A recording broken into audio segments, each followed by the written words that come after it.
ঈদ কিংবা যে কোনো উৎসবে রেমিটেন্স প্রবাহে যে গতি আসে তা কেবল প্রবাসী পরিবারের আনন্দের কারণই হয় না, বরং তার উপর ভিত্তি করে রাষ্ট্র কিংবা কেন্দ্রীয় ব্যাংক যে যার মতো করে আঁকে পরিকল্পনার ছক। কেননা এই আয় থেকেই রাষ্ট্র শোধ করে বৈদেশিক দেনা ক্রমশ বড় হয় দেশের রিজার্ভের সূচক। প্রবাসী আয়ে ভর করে একদিকে যেমন আমূল বদলে গেছে দেশের দক্ষিণাঞ্চলের অর্থনীতির চেহারা, কিন্তু তার ঠিক উল্টো চিত্র উত্তরবঙ্গে। এবারের ঈদেও কাটেনি খরা, পরিসংখ্যানের চিত্র অন্তত তাই বলে।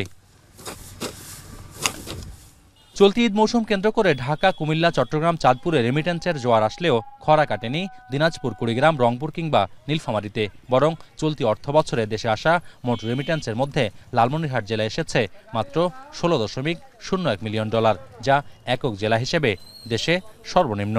উত্তরবঙ্গের রেমিটেন্স প্রভাবটা মূলত হচ্ছে মধ্যপ্রাচ্য ভিত্তিক। ফলশ্রুতিতে এখানে রেমিটেন্স স্বল্প আনস্কিল লেবারে স্বল্প আয় করে। মধ্যপ্রাচ্য সহ ওয়ার্ল্ডের বিভিন্ন কান্ট্রিতে আমাদের প্রতিনিধি রয়েছে।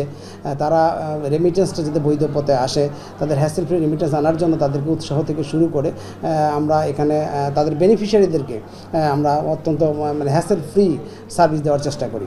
আসল কাশ্মীরি মানেই স্মার্ট কাশ্মীরি, একটি তাসমিয়া কসমেটিক্স অ্যান্ড টয়লেট্রিজ লিমিটেডের পণ্য।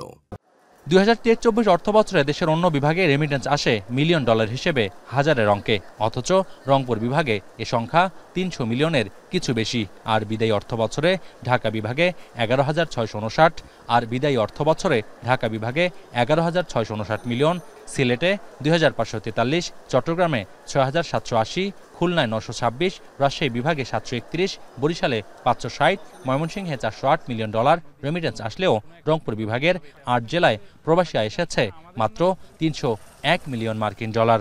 যদি সরকারিভাবে গভর্নমেন্ট টু গভর্নমেন্ট বিভিন্ন শ্রমবাজার আমরা খুঁজে বের করে ওখানে লোক পাঠানোর ব্যবস্থা করতে পারি, তাহলে সেক্ষেত্রে সরকার পিছিয়ে পড়া যেখানে রেমিটেন্স কম আসতেছে এবং বেকার সমস্যা বেশি, ওইসব এলাকাকে অগ্রাধিকার ভিত্তিতে ওসব এলাকা থেকে লোক পাঠানোর মাধ্যমে তাহলে এই সমস্যাটা সমাধান করা যায়। তাহলে এখান থেকে মানুষজন বেশি গেল, পাশাপাশি এখানে যে রেমিটেন্সের প্রবাহ এটা বৃদ্ধি পেল।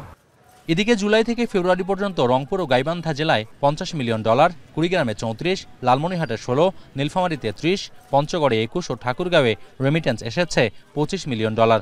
সংখ্যার মোটে বিভাগের মোট প্রবাসী আয় 305 মিলিয়ন ডলার, যা বিভাগওয়ারি পরিসংখ্যানে সর্বনিম্ন।